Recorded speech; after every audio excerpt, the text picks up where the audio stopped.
तो सर आपका वेलकम हमारे थर्ड पॉडकास्ट में। और इसमें जो है हम लोग कवर करते हैं कि जो उत्तराखंड के बिजनेसेस हैं, जिनके पास कुछ विज़न है, मिशन है, उनको हम कवर करते हैं।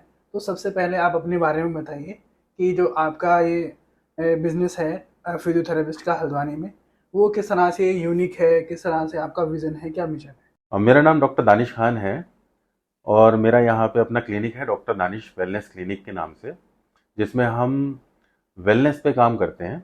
वेलनेस में बहुत सारे इंक्लूजन्स हैं, जैसे हम फिजियोथेरेपी, बहुत सारे टाइप की physiotherapy, weight loss, inch loss, aesthetics, beauty, इन सारे सेगमेंट में काम करते हैं। और professionally I am a physiotherapist और मैंने मास्टर्स किया है मस्कुलोस्केलेटल डिजीज़ कह सकते हैं, उसमें मास्टर्स किया है और बहुत सारे सर्टिफिकेट कोर्सेज भी किए हैं। और कुछ इंटरनेशनल टेक्नोलॉजीज़ में भी मैंने कुछ सर्टिफाइड कोर्सेज किए हैं, जैसे एक मैट्रिक्स रिदम थेरेपी है, ओके। लेज़र ट्रीटमेंट है, तो उसके लिए जर्मनी से और आपका इंग्लैंड वगैरह से मैंने कुछ सर्टिफिकेट कोर्स किए हैं। ओके सर, वैसे हम लोगों ने तो काफ़ी नाम सुना है आपके बारे में, मतलब कि यहाँ पे हल्द्वानी में। जी। ठीक है, कि मतलब कि अगर इस फिजियोथेरेपिस्ट में अगर कोई है तो मिस्टर दानिश खान है।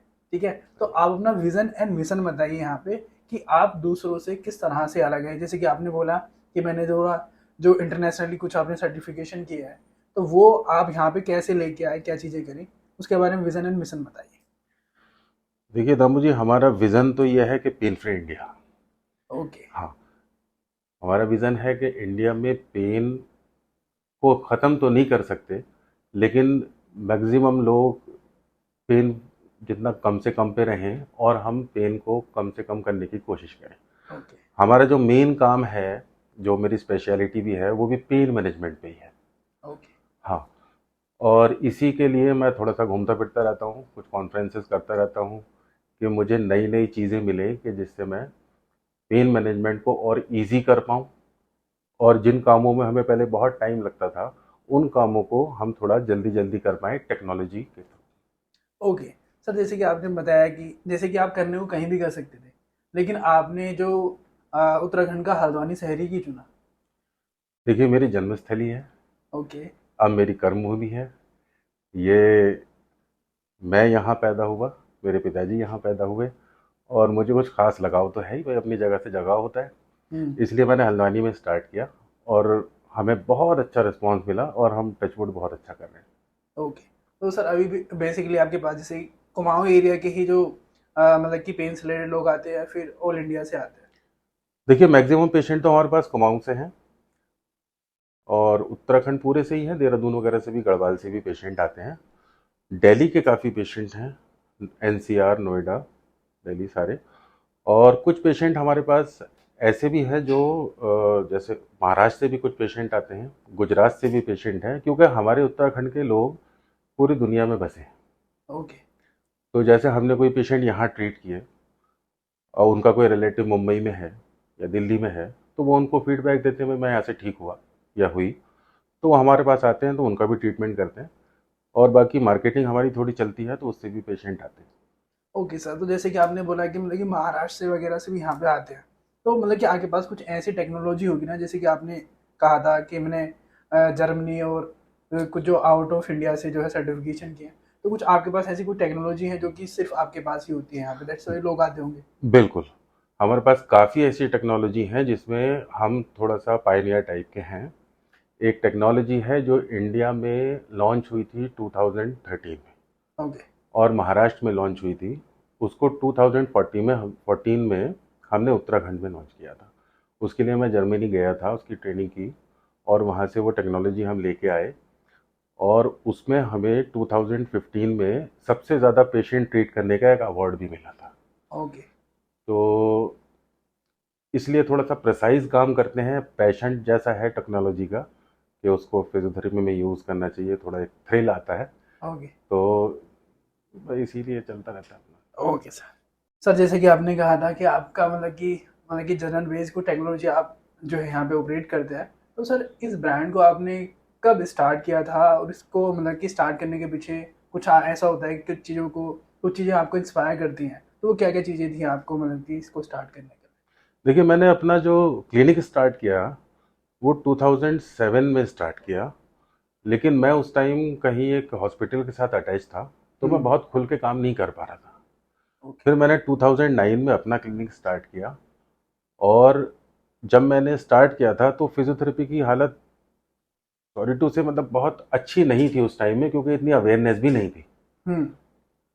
हल्द्वानी में। हल्द्वानी में क्या, इंडिया में ही नहीं थी। ओके। हाँ, तो फिर उससे मुझे लगा कि कुछ ना कुछ करना चाहिए, कुछ इसको एडवांसमेंट करना चाहिए। तो फिर मैंने अपने क्लिनिक में काम करता रहा, कुछ नई नई टेक्नोलॉजी ऐड अडॉप्ट ऑन करी। करते रहे। पहले सिर्फ फिजियोथेरेपी में काम करते थे, उसके बाद फिर हमने एस्थेटिक्स में, स्लिमिंग, ब्यूटी, ओके। इनमें भी काम स्टार्ट किया। तो उससे हमें मोटिवेशन मिला कि हम अगर कुछ एडवांस करेंगे तो वो लोग एक्सेप्ट करते हैं, और एक्सेप्टेंस हल्द्वानी में बहुत अच्छी है। ओके। हाँ, अच्छी है। हमें समझाने में थोड़ा टाइम लगा, लेकिन हमने समझाया तो लोगों की समझ में और आया। वैसे भी सर हल्द्वानी खाली हल्द्वानी नहीं है, हल्द्वानी 5 सिटीज को मिक्स करता है। बिल्कुल सही बात। हल्द्वानी 5 सिटी को मिक्स करता है दामू जी, और हल्द्वानी पूरे कुमाऊं को कनेक्ट और भी करता है। कनेक्ट भी करता है, और गढ़वाल को भी कनेक्ट करता है, और यहाँ पे थोड़ा सा यूपी वाला पार्ट भी कनेक्ट हो जाता है। बिल्कुल सर। नीचे बरेली एंड ऑल सारा। बरेली, रामपुर, रुद्रपुर, गदरपुर, बनबसा, सभी जगह से हमारे पास पेशेंट आते हैं। Okay sir. तो सर आप अपना थोड़ा सा बैकग्राउंड बताइए, और आपकी यहाँ तक की जर्नी जो थी उसके बारे में थोड़ा सा बताइए। देखिए, जैसे मैंने बताया, मैं यहीं पैदा हुआ। हम्म। मैं बॉर्न ब्रॉट अप हल्द्वानी से हूँ। मेरी स्कूलिंग यहाँ एच एन इंटर कॉलेज से हुई है, और मेरे फादर एलआईसी में थे, वहाँ से रिटायर हुए हैं। और मेरे घर में सब एजुकेशन वाला ही थोड़ा सा रहा शुरू से ही। मेरे दादाजी यहाँ टीचर थे, मेरे ओके। फादर एलआईसी में डेवलपमेंट ऑफिसर थे, मेरे एक चाचा पीसीएस थे। तो बस यहीं से हैं, तो यहीं से काम कर रहे हैं। Okay sir. और थोड़ा सा जैसे कि ये आपकी यहाँ तक की जर्नी जैसे कि इसके बारे में। देखिए, मेरी जर्नी, जैसा मैंने बताया, 2009 से स्टार्ट हुई, और जो मैंने उसके बाद फिर इन थोड़ा सा एडवांसमेंट जो एडिशन किए, वो 2013 से किए। ओके। हाँ, एक्चुअली क्या था, 2009 से 2013 तक हमारे पास पेशेंट लोड तो बहुत था, लेकिन हम बहुत ज़्यादा क्वालिटी डिलीवर नहीं कर पा रहे थे पेशेंट। ओके, आई थिंक वो उस वजह से होगा, शायद आपकी मशीन्स वगैरह होती होंगी कुछ जो भी टेक्नोलॉजी यूज़ करते हो आप। हाँ, एक्चुअली वो टाइम क्या था कि उस टाइम फिजियोथेरेपी में ही बहुत एडवांसमेंट नहीं होता था। ओके। हाँ, लेकिन 2013 में हमने फिर एक क्लास 4 जर्मन लेज़र इंट्रोड्यूस किया, और वो इंट्रोड्यूस करने के बाद हमारे रिजल्ट्स में ड्रास्टिक चेंजेस आए। जहां हम 50 to 60% रिजल्ट दे रहे थे, डिलीवर कर रहे थे, वहां हम 80, 90, 95% तक रिजल्ट्स पे ले आए, ओके, उस एक टेक्नोलॉजी को अडॉप्ट करके। एडॉप्ट करके। फिर उसके बाद 2014 में हमने, जैसे मैंने बताया था, भी वो जर्मन वाला एक और टेक्नोलॉजी हमने ऐड की, मैट्रिक्स रिजन थेरेपी। उसके बाद हमारी क्वालिटी और इम्प्रूव हो गई, और ड्यूरेशन ऑफ ट्रीटमेंट और कम हो गया। ओके। सो जैसे कि आपने अभी कुछ थेरेपीज के नाम बताए, ठीक है, लेकिन यहाँ पे एक क्वेश्चन पुट अप करते हैं लोग। मतलब कि ऐसा होता है कि कुछ लोग जो मसाज एंड स्पा होता है, तो ये मसाज स्पा फिजियोथेरेपी से किस तरह से डिफरेंट है? देखिए, ये तो बहुत ज़्यादा डिफरेंस है। हाँ, तो आप सर वही बताइए क्या, हाँ, क्यों हम लोगों को लगता है ऐसा। बिल्कुल आपका क्वेश्चन सही है। आपको लगता है, और ऐसे बहुत सारे एक ये मिथ हैं या मिसकंसेप्शन है। वो भी एक साइंस है, वो भी एक तरीका है ट्रीटमेंट का। लेकिन जो फिजियोथेरेपी है वो प्योर रिसर्च बेस्ड साइंस है। ओके। ठीक है। फिजियोथेरेपी आपकी लाइफ में क्वालिटी ऐड करती है through research, science and technology. Physiotherapy को अगर मैं एक्सप्लेन करना चाहूँ करूँ, तो physiotherapy is a combination of two streams, we can say. Physiotherapy के दो पार्ट कह लीजिए, एक एक्सरसाइज थेरेपी होता है और एक इलेक्ट्रोथेरेपी होता है। दोनों का अपना अपना सिग्निफिकेंस है, और दोनों का कॉम्बिनेशन इज फिजियोथेरेपी टेक्निकली या फिर theoretically, you can say.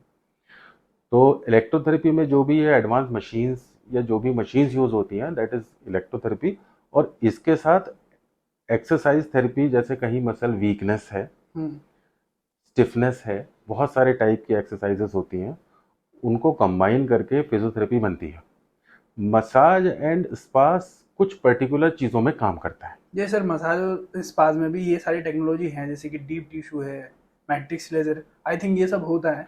Matrix laser तो रामू जी नहीं होता है, लेकिन हाँ, डीप टिश्यू मसाज भी एक तरीके से इंटरनेशनल लेवल पे फिजियोथेरेपी में इंक्लूड होता है। ओके। हाँ, तो लेकिन बहुत अच्छे मैस्योवर्स हमें यहाँ मिलते नहीं हैं। एक मस्कुलोस्केलेटल कंडीशन ऐसी होती है कि जिसमें मसाज का रोल कुछ हद तक है, ओके। लेकिन सारा ही पार्ट अगर हम फिजियोथेरेपी में इंक्लूड कर लें तो ऐसा नहीं। फिजियोथेरेपी की बहुत सारी स्ट्रीम है, जिसकी एक स्ट्रीम है ऑर्थोपेडिक्स या मस्कुलोस्केलेटल डिसऑर्डर।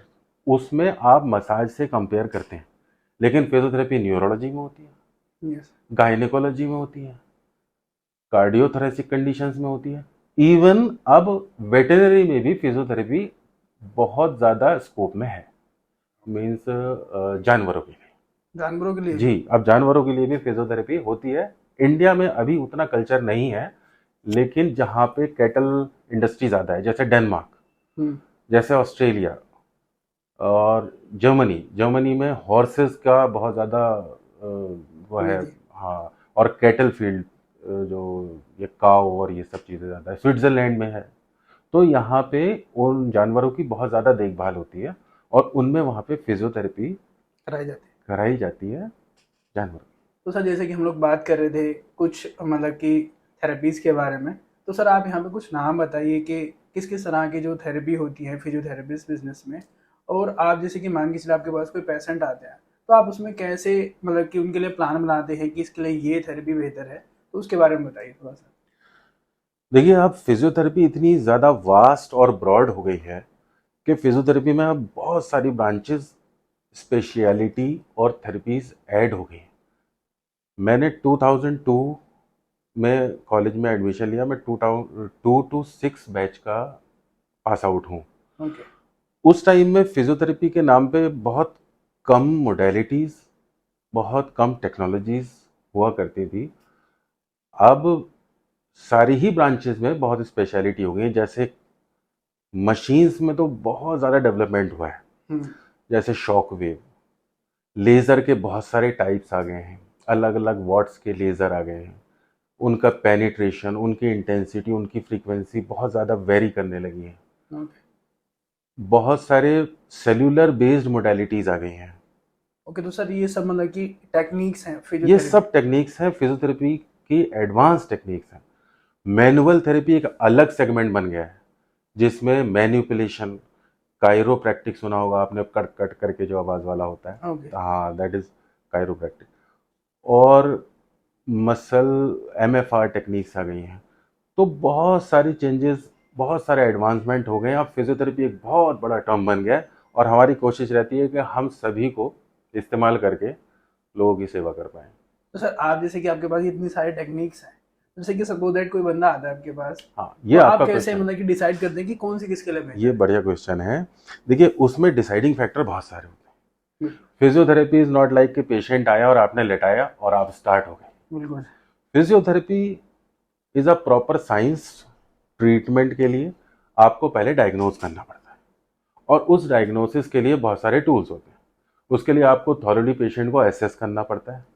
हम एसेस करते हैं, इवेलुएट करते हैं, पाल्पेशन, इन्वेस्टिगेशन, जहां जरूरत पड़ती है एक्सरे, जरूरत पड़ती है एमआरआई, उन सब के हिसाब से पेशेंट की क्लिनिकल कंडीशन क्या है, उसको थॉरली असेसमेंट करने के बाद फिर सेकंड स्टेप होता है डायग्नोसिस। ओके। फिर उसको डायग्नोज, एक बार उसका डायग्नोज हो गया, डायग्नोसिस के बाद फिर ट्रीटमेंट उसकी कंडीशन के अकॉर्डिंग प्लान होता है। अच्छा। हाँ, एक तो क्योंकि उस पे हमारे पास तो पी से वाई तक सब कुछ है फिजियोथेरेपी का। लेकिन अब ऐसा नहीं है कि हम किसी भी पेशेंट को कुछ भी दे दें। उसकी सारी कंडीशन असेस करने के बाद कई बार कंबाइन करा जाता है अच्छा, कि 2 से 3 टेक्निक भी? 2 से 3 मोडेलिटी हैं या फिर उसमें टाइप ऑफ एक्सरसाइजेज हैं। तो उन सब चीज़ों को कंबाइन करके फिर उस पर एक ट्रीटमेंट प्लान होता है और उस प्लान के अकॉर्डिंग उसका ट्रीटमेंट चलता है। Okay sir. जैसे कि सर आपने काफ़ी सारी चीज़ें बताई इसके बारे में, इतने ट्रीटमेंट है ये हैं। तो अब एक क्वेश्चन आता है कि जो लोग देख रहे हैं हम लोगों को, सपोज दैट, तो जैसे कि मान के चलिए कि कुछ लोग होते हैं फिजियोथेरेपी में जो नए आने वाले हैं, तो आपका उनके लिए क्या सजेशन है? जैसे कि कुछ स्टूडेंट वगैरह भी हो सकते हो कि फिजियोथेरेपी में भी पढ़ रहे हो, देख रहे हो, तो उनके लिए क्या सजेशन होता है कि आगे स्कोप है फिजियोथेरेपी में या नहीं है? देखिए, इसमें 2 क्वेश्चन हो सकते हैं आपके, मतलब बिल्कुल इसको सर। बाइफरकेट कर देता हूँ मैं। एक तो कि स्टूडेंट्स बिल्कुल सर। क्या करें, और एक जो प्रॉपर फिजियोथेरेपिस्ट हैं डिग्री होल्डर वो यस क्या सर। करें। तो मैं दोनों का अलग अलग एक बार आपको बिल्कुल आंसर सर। देने की कोशिश करता हूँ। देखिए, जो बच्चे, जो नई जनरेशन फिजियोथेरेपी में जाना चाहती है, बिल्कुल जाए, स्काई इज द लिमिट। इससे अच्छा प्रोफेशन, मतलब काफी अच्छा प्रोफेशन है, कोई नहीं है ये तो मैं नहीं कहूंगा, लेकिन मन लगा के अगर पढ़ाई करें तो बहुत कुछ है करने के लिए। कंपटीशन निकालें, अच्छे कॉलेज में एडमिशन लें, और कॉलेज में प्रॉपर अपनी स्किल, नॉलेज, इन दो चीज़ों पे अच्छे से काम करें तो बिल्कुल रिकमेंडेड है। तो जैसे सर आपने जब आपके कॉलेज डेज थे तो वहाँ पे जैसे कि एक ट्रेनिंग वगैरह चलती है, तो ट्रेनिंग किस तरह से होती है वहाँ पे? देखिए, हमारा 4 साल का कोर्स होता है, this is a hmm. 4 years course. इसमें हमारे टाइम में 6 मंथ की इंटर्नशिप होती थी किसी हॉस्पिटल में, और अब शायद साल भर की हो गई है। 4 साल का कोर्स होता है, इसमें हमारा करिकुलम अच्छा खासा वास्ट होता है।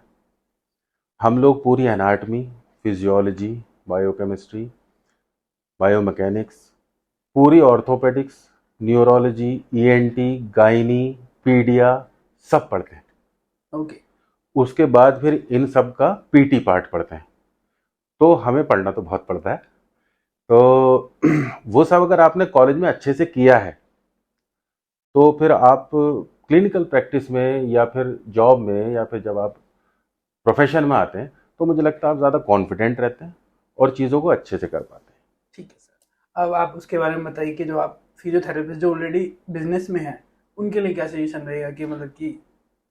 उनके लिए मुझे मेरा सजेशन सबसे पहले तो ये है कि अपने आप को कभी किसी से कम ना समझें। ओके। आप बहुत अच्छे प्रोफेशन में ईश्वर ने आपको डाला है, इसको मन लगा के करें, और टेक्नोलॉजी को एड ऑन करना बहुत ज़रूरी है। बिल्कुल सर। वही ढाक के 3 पात पे चल के नहीं होगा। आप टेक्नोलॉजी को एडॉप्ट कीजिए, अपनी स्किल को इम्प्रूव कीजिए, अपनी नॉलेज को अपग्रेड करते रहिए, कॉन्फ्रेंसेस, सेमिनार्स करते रहिए, किताबें खोल के देखते रहिए, पढ़ते रहिए। अपने आप को अपडेट करना भी अपने जरूरी है। आप को अपडेट करे बिना तो किसी भी काम, किसी भी प्रोफेशन में नहीं चलता है। नए फिजियोथेरेपिस्ट को मेरा यही है कि आप अपने अपने आप को अपडेट कीजिए। ओके सर, आपकी बातों से लग रहा है आपको काफ़ी एक्सपीरियंस है। तो सर इसमें अब एक क्वेश्चन पुट अप होता है कि जो आपने यहाँ पे अपने बिजनेस में चैलेंजेस फेस किए हैं उनके बारे में बताइए सर थोड़ा सा, ताकि जो लोग जैसे कि आपको फिजियोथेरेपिस्ट देख रहे हैं या फिर जो स्टूडेंट्स हैं उनको भी पता लग सके जो आपने चैलेंजेस फेस किए हैं। ये क्वेश्चन अच्छा है। देखिए, चैलेंजेस तो आते ही हैं बहुत सारे। जो प्रोफेशन में मैंने चैलेंजेस फेस किए, उसमें एक सबसे बड़ा चैलेंज मुझे लगता है कि जब मैंने स्टार्ट किया था practice, lack of awareness. Okay. हाँ, उस टाइम में 2007 में मैंने प्रैक्टिस स्टार्ट की थी। तो उस टाइम में, अब तो बहुत अवेयर हो गया, लोग अवेयर हो गए, उस टाइम में अवेयरनेस नहीं थी। हाँ बिल्कुल। फिजियोथेरेपी को लोग जानते ही नहीं थे। कि क्या फिजियोथेरेपी होती है? मैं आपको क्या बताऊं दामू जी, मतलब बहुत उस टाइम में ऐसा लगता था, कई बार थोड़ा फ्रस्ट्रेशन भी होता था कि इतना कुछ करके आए हैं और लोग पहचान नहीं रहे, लेकिन उसमें गलती किसी की नहीं है। तो एक सबसे बड़ा चैलेंज अवेयरनेस का था, और उस अवेयरनेस के लिए हमने काफ़ी कुछ कोशिश की और धीरे धीरे लोगों को अवेयर किया, और अब काफ़ी अवेयरनेस आ गई है। ये सबसे बड़ा चैलेंज था। कुछ चैलेंजेस ऐसे भी थे कि जैसे बहुत स्किल्ड उस टाइम हमें लोग नहीं मिल पाते थे, बिल्कुल सर। टीम बिल्डिंग ज़रा मुश्किल होती थी। तो वो चीज़ें धीरे धीरे ठीक हो रही हैं वैसे। जहाँ सर होता है हर किसी बिजनेस में, जैसे कि हाँ, आपका फिजियोथेरेपी में शायद लोगों को पता ना हो क्या फिजियोथेरेपी होती है, हाँ, सेम ऐसा ही होता है, हमारे साथ भी होता है। जैसे कि लोग डिजिटल मार्केटर और नेटवर्क मार्केटर में कंफ्यूज हो जाते हैं, और दोनों डिफरेंट है। नेटवर्क मार्केटर मतलब लोगों को जोड़ना, डिजिटल जोड़ना, मार्केटर मतलब कि मार्केटिंग उनके ब्रांड की करना। तो हम लोगों में भी कंफ्यूज हो जाते हैं, तो हमें भी अवेयरनेस करनी पड़ती है। अवेयरनेस करनी पड़ती है। सो जैसे कि बात चल रही है मतलब कि आपने क्या चैलेंजेस फेस किए, तो इसके बीच में आई थिंक कोविड भी आया है। तो आपने कोविड के टाइम पे किस तरह से सरवाइव किया, और किस तरह से मतलब कि आपने कुछ प्रॉब्लम भी आपके पास आई होंगी कोविड के आने पे, तो उसके बारे में थोड़ा सा प्रिसाइज बताइए। देखिए, कोविड में तो बहुत बड़ा एक कहें कि बुरा टाइम था सभी के लिए। बिल्कुल। हाँ, तो कोविड में क्लिनिकली तो देखिए हम प्रैक्टिस कर ही नहीं पाए, बिल्कुल क्योंकि उस टाइम सबसे बड़ा यही था कि आप एक दूसरे से अलग रहे, सोशल डिस्टेंसिंग ही सबसे बड़ी चीज़ थी। और हमारा काम ऐसा है कि सोशल डिस्टेंस करके तो हम कुछ कर ही नहीं सकते, क्योंकि we have to touch the patient, we have to treat the patient, to assess the patient, we have to touch the patient. तो इस वजह से कुछ टाइम हमारा क्लिनिक बंद भी रहा, लेकिन फिर काफ़ी पेशेंट लोग परेशान थे, तो इसलिए हमने फिर कुछ चेंजेस करने की कोशिश की, और वो जैसे हमने ऑनलाइन कंसल्टेशन। अच्छा, स्टार्ट किया। हाँ, जैसे मैंने आपको बताया फिजियोथेरेपी के दो पार्ट हैं, एक्सरसाइज थेरेपी और इलेक्ट्रोथेरेपी। बिल्कुल। तो we was not able to do electrotherapy at that time. तो एक्सरसाइज थेरेपी तो हम कुछ ऑनलाइन करा ही सकते थे, तो बिल्कुल। हमने उनका एक ग्रुप बना के उन पेशेंट को कलेक्ट करके और उनको ऑनलाइन हमने कुछ एक्सरसाइज थेरेपी ट्रीटमेंट्स दिए, तो इस तरीके से काम चलाया। लेकिन सर जैसे कि ड्यूरिंग कोविड जो जैसे कि मान लीजिए जो नेसेसरी हमारी डेली चीज़ें हैं, जैसे जिसमें हमारा मेडिकल भी था, तो वो सब चीज़ तो ओपन ओपन थे। हाँ, वो चीज़ें ओपन थी, लेकिन इनिशियल जब पहला लॉकडाउन हुआ उसमें क्लिनिक्स भी बंद थे एंड उसमें, हॉस्पिटल। हाँ, उसमें क्लिनिक्स भी बंद थे। तो हमारा कुछ टाइम क्लिनिक बंद रखा, हमने थोड़ा सा अपनी एक जिम्मेदारी समझ के ही बंद रखा कि बहुत जो नीडी पेशेंट थे उन्हीं के लिए हमने ओपन रखा। ओपन रखा, और बाकी हमने बहुत ज़्यादा पेशेंट लिए नहीं, और अपॉइंटमेंट बेसिस पे ही सोशल डिस्टेंसिंग को देखते हुए हमने किया। काफ़ी पेशेंट हमने पीपीई किट पहन के ट्रीट किया जिनको ज़रूरत पड़ रही थी। Okay sir. हाँ, उस टाइम में मतलब हमने ऐसा भी किया। तो लेकिन बहुत नीडी पेशेंट, बहुत जिनको बहुत ज़्यादा ज़रूरत है उन लोगों को किया। तो सर ये बात तो होगी एक तरह से, मतलब क्या कि प्रोफेशनली चैलेंजेस की, लेकिन एज ए बिजनेस ओनर आपको क्या प्रॉब्लम हुई कोविड के दौरान? एज अ बिजनेस ओनर हमें थोड़ा सा क्लिनिक को रन करने में भी प्रॉब्लम आई, क्योंकि पेशेंट लोड बहुत कम हो गया था, और पेशेंट क्या कोई भी उस टाइम निकलना ही नहीं चाह रहा था, और वो अच्छा भी था। उस टाइम निकलने पे पाबंदियां भी थी, तो पेशेंट नहीं थे, तो हमारी क्लिनिक को रन करने के लिए देखिए आपको पता ही है बहुत सारा रनिंग कॉस्ट भी होती है, सैलरीज हैं, रेंट है, तो उसमें एक दो महीने 3 महीने हमको काफ़ी प्रॉब्लम आई। लेकिन फिर मैनेज हो गया धीरे धीरे करके। Okay sir. सो जैसे कि चैलेंजेस की बात होती है, तो यहाँ पे अब एक क्वेश्चन ये भी आता है हर किसी बिजनेस में कि एक मार्केटिंग चैलेंजेस भी होते हैं लोगों के पास, कि मेन चीज़ होती है कि अपने बिजनेस को मार्केट करना। तो आपके पास मार्केटिंग चैलेंजेस क्या रहे और आप किस तरह से अभी मार्केटिंग करते हैं? जैसे कि ऑफलाइन है, डिजिटल मार्केटिंग है, तो आप इस किस में किसको प्रीफर करते हैं? कितना इसमें जो रेशो रहता है आपका डिजिटल मार्केटिंग में, ऑफलाइन मार्केटिंग में? तो सर इसको बारे में बताइए थोड़ा सा।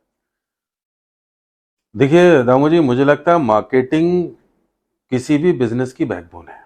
बिल्कुल सर। ये बहुत ही अच्छा क्वेश्चन मुझे लग रहा है, क्यों मैं इसमें थोड़ा सा और भी आपसे कुछ बात करना चाहूँगा। मुझे पर्सनली ऐसा लगता है कि जैसे हम फिजियोथेरेपिस्ट, मेडिकल फील्ड वाले हैं, कोई भी डॉक्टर है, तो उसके करिकुलम, जैसे हमारा जो कोर्स है, उसमें कुछ ना कुछ मार्केटिंग, मैनेजमेंट, एडमिनिस्ट्रेशन, इसका कुछ एक एडिशन होना चाहिए। बिल्कुल सर। हम 4-5 साल पढ़ते हैं, एमबीबीएस वाले ही 5-5.5 साल पढ़ते हैं, बीए एमएस, जो भी जितनी भी फर्टिलिटी हैं, सब लोग हम सिर्फ डॉक्टर ही बन के रह जाते हैं। बिल्कुल सर। हमें ना मार्केटिंग आती, ना हमें एडमिनिस्ट्रेशन आता, ना हमें एचआर आता, हमें कुछ इसके अलावा नहीं आता। तो इससे हमें अपनी प्रैक्टिस में या जॉब में आने के बाद बहुत सारे चैलेंजेस फील करने पड़ते हैं। बिल्कुल सर। हम क्लिनिकली कितने भी अच्छे हों, लेकिन हम बिजनेस में गड़बड़ा जाते हैं। तो इसलिए ये चीज मुझे सीखते सीखते बहुत टाइम लगा, मैं इसलिए थोड़ा सा इसमें आपको एडिशन करके बता रहा हूँ। इनिशियली हमें नहीं पता था मार्केटिंग कैसे होती है, लेकिन फिर धीरे धीरे कुछ लोग मिले, तो उस टाइम में सबसे अच्छा मार्केटिंग टूल मुझे लगता है पेपर ऐड होता था। पेपर ऐड होता था 2007-8 में। उस टाइम सोशल मीडिया का इतना टाइम नहीं था, सोशल मीडिया के नाम पे शायद फेसबुक कुछ स्टार्ट हुआ था इनिशियली, उससे पहले एक ऑर्कुट होता था। वो सोशल मीडिया प्लेटफॉर्म ही था, उसमें आप ऐड वैड और ये सब चीजें नहीं कर पाते थे। तो उस टाइम पेपर ऐड का ही एक ऑप्शन होता था, तो हम लोग पेपर में ही, मैंने पेपर के ऐड से ही स्टार्ट किया। फिर कुछ होर्डिंग्स होते थे और पैम्पलेट्स होते थे, वो सब चीज़ों से स्टार्ट किया धीरे धीरे करके। फिर वो कॉस्टली होता था, फिर धीरे धीरे करके धीरे धीरे क्या, मुझे लगता है कोविड जैसे ही आया, तो कोविड के बाद से ऑनलाइन प्लेटफॉर्म पे कोई मार्केटिंग का कोई बूम सा आया। और वो बड़ा अच्छा आया। सर वो आपके लिए इसलिए बूम आया क्योंकि आपने जो है घर पे रह के प्रैक्टिस करी। हालांकि सोशल मीडिया मार्केटिंग जो है वो जियो के आने के बाद से एकदम से तभी बूम आया। उससे पहले एक्चुअली था सोशल मीडिया मार्केटिंग का। मैं पर्सनली बताऊं तो मैं सोचता भी था, मुझे कुछ लोग मिलते भी थे मार्केटिंग के लिए, लेकिन उतना रिलायबल मुझे पता नहीं क्यों नहीं लगता था, क्योंकि अच्छा। उस टाइम उतना शायद या तो अवेयर नहीं थे लोग, हम भी नहीं थे। लेकिन कोविड में जब हमने उस पर थोड़ा काम किया, अब हम पेशेंट से फेस टू फेस तो मिल नहीं पा रहे थे, तो हमने जूम वूम और ये सब जितने प्लेटफॉर्म है इनसे हमने पेशेंट को कंसल्ट किया, ट्रीट किया, तो हमें लगा भाई we can do it do business. Marketing also with this okay. Platform. तो फिर हमने थोड़ा स्टार्ट किया। और अब की सिनेरियो में देखूं तो डिजिटल मार्केटिंग मेरे हिसाब से तो अभी हम इसको नंबर 1 पे रख सकते हैं। पेपर की अपनी एक अलग डिग्निटी और एक अलग उसकी उसका एक अलग वैल्यू है। तो सर जो आपका रेशो रहता है अभी, जैसे मान के चलिए आपका जो एक फंड होता है मार्केट करने का अपने बिजनेस को, तो आप क्या रेशो में जो है डिजिटल मार्केटिंग और ऑफलाइन मार्केटिंग करते हैं? देखिए अभी मेरा ज़्यादा जो अ, मैं ज़्यादा तो अभी मेरा इन्वेस्टमेंट डिजिटल मार्केटिंग में ही चल रहा है, हम्म। और बाकी और मार्केटिंग टूल्स को भी मैं कंसिडर लेकिन करता ही हूँ, हाँ बिल्कुल सर, छोड़ता वो नहीं। करना भी हाँ चाहिए। सब होता है जैसे कि अगर आपके पास बजट है तो रिकमेंडेड ये रहता है कि आप जो आपका टोटल बजट है उसमें से 70 to 80% आप डिजिटल मार्केटिंग करिए और 20% बजट के साथ आप ऑफलाइन मार्केटिंग भी करिए, क्योंकि कहीं ना कहीं लोकल लोगों तक पहुंचना और ऐसे लोग जो डिजिटल प्लेटफॉर्म पे अवेलेबल नहीं है उनको भी आपने जो है अपने बिजनेस के बारे में अवेयर करना होता है। बस लगभग लगभग इसी रेशियो पे कर रहे हैं। अभी थोड़ा सा हमारा ऑफलाइन ज़्यादा है, हम्म। 60-40 होगा। और ऑफलाइन का एक रीज़न भी है, क्योंकि हम थोड़ा जियोग्राफिकल कंडीशन और डेमो वो जियोग्राफिकल कंडीशन या फिर कुछ ऐसी कंडीशंस भी रहती है कहीं जहाँ इंटरनेट की फैसिलिटी नहीं है। बिल्कुल सर। तो कहीं बहुत कहीं। सारे इंटीरियर में अभी हमारे हिल में ऐसे बहुत सारी जगहें हैं कि जहाँ पे इंटरनेट का इशू हाँ। रहता है। तो हम पेपर के थ्रू भी वहाँ पर पहुँचने पहुंचते की हैं। कोशिश करते हैं, और होर्डिंग्स और बोर्ड्स के थ्रू भी वहाँ पे पहुँचने की कोशिश करते हैं। बिल्कुल सर, सही लेकिन है। मुझे लगता है धीरे धीरे आगे टाइम डिजिटल मार्केटिंग का ही है, और हमारी रीच जो है वो डिजिटल मार्केटिंग से बहुत ज़्यादा हो जाती मतलब है। प्रिसाइज हो जाती है कि आप पर्टिकुलर इंटरेस्टेड लोगों को ही टारगेट कर पाते हाँ, थोड़ा टारगेटेड भी मार्केटिंग उससे होती है, टारगेटेड ही होती है मुझे लगता है, हो। हाँ क्योंकि हमारा बिल्कुल। जो एक फनल जैसा आप लोग बनाते हो तो वो फनल बड़ा प्रिसाइज कर देता है चीज़ों ओके सर। सर जैसे कि आपने अभी मतलब कि आपने अपना जो सारा आपका एक्सपीरियंस था वो शेयर किया, लेकिन कहीं ना कहीं जब हम फर्स्ट टाइम अपना क्लिनिक ओपन करने के बाद पहला जो आपका पेशेंट होता है कहीं ना कहीं वो हमारी मेमोरी में याद होता है। तो आपके पास कुछ ऐसा है जो आप शेयर करना चाहते हैं फर्स्ट पेशेंट के साथ, आपके कुछ एक्सपीरियंसेस? को। बिल्कुल मुझे याद है मेरे पहले पेशेंट, मैं भी बहुत 15 साल हो गए करीब स्टार्ट करे हुए। तो एक अंकल थे, हम्म। उनके कंधे में दर्द था, और फ्रोजन शोल्डर बोलते हैं उसको परेशानी को हम लोग बिल्कुल। अपनी लैंग्वेज में। तो उनका ट्रीटमेंट वो मेरे he was the first patient in Haldwani. Okay. हाँ, उससे पहले इंटर्नशिप की थी तो उसमें तो बहुत सारे पेशेंट हमने किए, लेकिन अपनी प्रैक्टिस की मैं अगर आप पूछना चाह रहे हैं तो मैंने पहले पेशेंट वो अंकल का ट्रीटमेंट किया था। और मैं अकेला ही होता था उस टाइम, मेरे पास स्टाफ और टीम वगैरह कुछ नहीं नहीं है। थी, और मैं ही उनका ट्रीटमेंट करता था। तो वो डेली आते थे, उनसे गप भी लड़ती रहती थी और ट्रीटमेंट भी होता रहता था। तो उनसे काफ़ी अभी भी मेरे टच में हैं वो। अच्छा। हाँ, तो उनका 1 आध महीने ट्रीटमेंट किया था हमने, तो वो ठीक हो गए थे। तो अभी भी मैं भी मतलब उनसे कहीं ना कहीं फर्स्ट क्लाइंट के साथ जो फर्स्ट आपका पेशेंट होता है उसके साथ इमोशनल टच आपका जुड़ गया। जुड़ जाता है। ओके। बहुत सारे पेशेंट के साथ वैसे भी जुड़ जाता है, और फर्स्ट के साथ शुरू शुरू ओके। में तो ज़्यादा ही जुड़ जाता है। और क्या है कि हम लोग पेशेंट के साथ टाइम ज़्यादा निकलता है हमारा। स्टार्टिंग के टाइम पे। हाँ, पेशेंट हमारा ऐसा फिजिशियन जैसा तो होता नहीं है कि आए पेशेंट आए मेडिसिन दी 15 दिन बाद है, हम्म। या 1 महीने बाद या 2 महीने बाद। हमारे लगभग डेली या ट्वाइस अ वीक या वंस अ वीक हाँ जब या खाली फोर्ट होते हैं तो नाइटली पेशेंट के साथ पेशेंट टच में रहते हैं, नंबर ऑफ सेशन ज़्यादा होते हैं, तो एक अलग टाइप के रिलेशन उनसे हमारे बन इमोशनल जाता भी बन जाते हैं।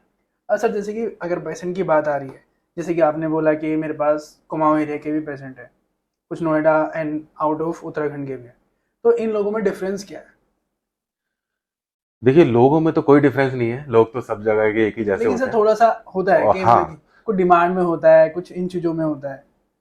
हाँ देखिए पेशेंट तो पेशेंट ही होते हैं और सब जगह के, लेकिन हाँ डिफरेंस अगर ट्रीटमेंट वाइज अगर मैं बताऊं आपको, तो लोकल में क्या होता है कि थोड़ा सा अवेलेबिलिटी पेशेंट की ज़्यादा मिल जाती है, बिल्कुल। और बाहर से अगर कोई पेशेंट आ रहे हैं तो उनकी अवेलेबिलिटी हमें थोड़ी सी कम मिल जाती है, तो हमारे ट्रीटमेंट प्लान्स में थोड़ा सा चेंजेस हो जाते हैं। अच्छा। तो उसमें हमें कुछ ऐसा करना पड़ता है कि हम कम से कम टाइम में, जैसे नोएडा से कोई पेशेंट आए तो कम से कम टाइम में उनको ज़्यादा से ज़्यादा ट्रीटमेंट प्रोवाइड कर दें। हाँ बिल्कुल। हाँ, और उसमें हम बहुत ज़्यादा एक्सपेरिमेंट करने के उसमें नहीं होते कंडीशन में कि हम पहले ऐसा करके देख लें ठीक हो जाए तब हम दूसरा टूल ऐड करें, वो हम लोकल पेशेंट में कर सकते हैं। बिल्कुल। तो कुछ ट्रीटमेंट प्लान में चेंजेस होते हैं, और बाकी तो लोग तो सब जगह ही बहुत अच्छे होते हैं। तो सर जैसे कि हम लोग बात कर रहे थे टेक्नोलॉजी के बारे में, तो जैसे कि आपके बिजनेस में टेक्नोलॉजी आपकी किस तरह से हेल्प करती है, और आप और कहाँ तक देखते हैं कि जैसे कि मान के चलो आपके उसमें कुछ मशीन्स हैं, जैसे आपने जर्मन टेक्नोलॉजी के बारे में बोला था, तो आप कुछ ऐसा आगे एक्सपेक्ट करते हैं टेक्नोलॉजी से कि कुछ तरह की मशीन्स आए, सर उसके बारे में थोड़ा सा बताइए। बहुत हेल्प करती है, एक स्ट्रेट लाइन में कहूँ तो बहुत हेल्प करती है टेक्नोलॉजी हमारे प्रोफेशन में। देखिए, हमारा प्रोफेशन वही फिर दो पार्ट, एक्सरसाइज इलेक्ट्रोथेरेपी और एक्सरसाइज थेरेपी, दोनों में ही टेक्नोलॉजी का इतना ज़्यादा रोल है कि जो काम हम पहले घंटों में करते थे वो मिनटों में करते हैं, जो दिनों में करते थे वो घंटों में करते हैं, जो महीनों में करते थे वो दिनों में करते हैं। तो टेक्नोलॉजी का बहुत ज़्यादा रोल है, इससे हमारा ट्रीटमेंट टाइम कम हुआ है। अच्छा, टाइम कंज्यूमिंग। टाइम कंज्यूमिंग पहले ज़्यादा था, अब कम है। हमें बहुत बार एक एक महीने, डेढ़ डेढ़ महीने कंटिन्यूस पेशेंट को बुलाना पड़ता था ट्रीटमेंट के लिए। अब हम हफ्ते में एक बार बुला के इलाज कर देते हैं, 15 दिन में एक बार इलाज कर देते हैं, उससे बेटर कर देते हैं जो पहले डेढ़ महीने लगातार करवाते थे। सबसे बड़ा फायदा ये है। दूसरा, ट्रीटमेंट जरा सूदिंग में है। पहले पेशेंट को हमें बहुत पेन देना पड़ता था, जैसे फ्रैक्चर के बाद आपने देखा होगा, प्लास्टर होने के बाद जैसे पैर में प्लास्टर हुआ तो वो जकड़ जाता है, तो उसकी हमें रेंज खोलनी होती है, पैर मुड़ नहीं रहा है पूरा या हाथ मुड़ नहीं रहा है पूरा, पहले हमें उसको मोड़ने के लिए मैनुअली करना पड़ता था। अच्छा। तो उसमें बहुत हमें ताकत भी लगानी पड़ती थी, और पेशेंट भी बहुत बेचारे पेन में रहते थे, वो देख के हमें भी बड़ा अजीब लगता था, लेकिन हमारी मजबूरी होती थी। अब हमारे पास मशीन्स हैं, तो हम उन मशीन से लगभग बिना पेन के ही और बहुत कम टाइम में वो टारगेट अचीव कर लेते हैं जो हम पहले नहीं कर पाते थे। तो ये तो हो गया अभी का। अब जैसे फ्यूचर में आपका ये क्वेश्चन हाँ। बहुत अच्छा क्वेश्चन है आपका। देखिए, फ्यूचर में मुझे लगता है कि एआई, आर्टिफिशियल इंटेलिजेंस को फिजियोथेरेपी में काम करना चाहिए, मीन्स कैन से या इंट्रोड्यूस होना चाहिए।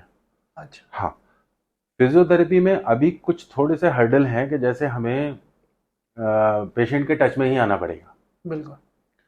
तो आर्टिफिशियल इंटेलिजेंस को किसी भी तरीके से, अब मुझे इतना अभी वो नहीं है कि हाँ। कैसे इंट्रोड्यूस होगा, लेकिन अगर इन दोनों का कोलेबोरेशन हो जाए, तो एआई और फिजियोथेरेपी, मजा आ जाएगा। ओके सर, तो मतलब कि आपकी रिक्वायरमेंट है कि एआई को भी फिजियोथेरेपी में आना चाहिए। आना चाहिए, एआई को आना चाहिए, और ऑनलाइन प्लेटफॉर्म पे भी इस पे काम होना चाहिए। लगे हैं कुछ चीजों में, अभी मैं एकदम से ओके वो ओके। नहीं, तो अगर ये होता है तो देखते हैं। ठीक है सर, आपसे मतलब कि टेक्नोलॉजी के बारे में भी बात करके काफ़ी अच्छा लगा। अब आप हम मतलब कि हम आपसे कुछ पूछना चाह रहे हैं इस तरह से कि जैसे कि आपने बिजनेस काफ़ी दिनों से रन किया है, काफ़ी आपको एक्सपीरियंस भी है, तो आपके कुछ फ्यूचर प्लान्स हैं कि जो आप अपने इस बिजनेस के साथ स्टार्ट करना चाहते हैं? बिल्कुल, हमारे बहुत सारे फ्यूचर प्लान्स हैं, और हमारा विजन तो वही है कि इंडिया को पेन फ्री बनाना है। बिल्कुल सर। अब उसको बनाने के लिए कुछ मिशन भी रखना पड़ेगा, बिल्कुल सर। काम भी करना पड़ेगा। तो फ्यूचर प्लान्स हैं कि हम अपने ब्रांड को किस तरीके से आगे लेके जाएं, कोशिश में लगे हैं। उसमें फ्रेंचाइजी बेस पे जाएं या फिर अपने अपने ही क्लिनिक सेटअप्स और बढ़ाएं। टेक्नोलॉजी को और एडवांसमेंट करने के लिए अभी कुछ दिनों बाद ही मुझे फिर एक कॉन्फ्रेंस में जाना है यूरोप, तो कुछ नई चीज़ें देखने, तो वो उसके लिए करने। तो यही प्लान है कि जितना हो सके इंडिया के बिल्कुल लास्ट आदमी तक हमारी सर्विसेज पहुंचनी चाहिए, उसके बाद थोड़ा सा ग्लोबल ओके भी हमें सर, जाना जैसे कि चाहिए। आपने बोला कि अपने फ्रेंचाइजी मॉडल पे, ठीक है, तो क्या आप अपने बिजनेस के लिए जैसे कि इन्वेस्टर वगैरह ढूंढ रहे हैं या खुद से ही आगे बढ़ना चाहते हैं? वो एक्चुअली डिपेंड करेगा हमारे इन्वेस्टमेंट पे। फिलहाल तो हम खुद ही बढ़ना चाहते हैं, ओके और अगर प्रोजेक्ट हमारा अभी चल रहा है उसमें, तो अगर इन्वेस्टमेंट की ज़रूरत होगी तो उन्हें रखा जाएगा, लेकिन फिलहाल मैं बहुत ज़्यादा फेवर में नहीं हूँ इन्वेस्टर्स के। ओके, आप अपने ही मतलब कि उस पर आगे बढ़ना चाहते फिलहाल तो बढ़ना चाहते हैं। हैं। ओके सर, बिल्कुल। सुन के अच्छा लगा सर आपसे, और आई थिंक ये पॉडकास्ट करके आपके साथ बहुत अच्छा लगा। Thank you sir. Thank you, thank you.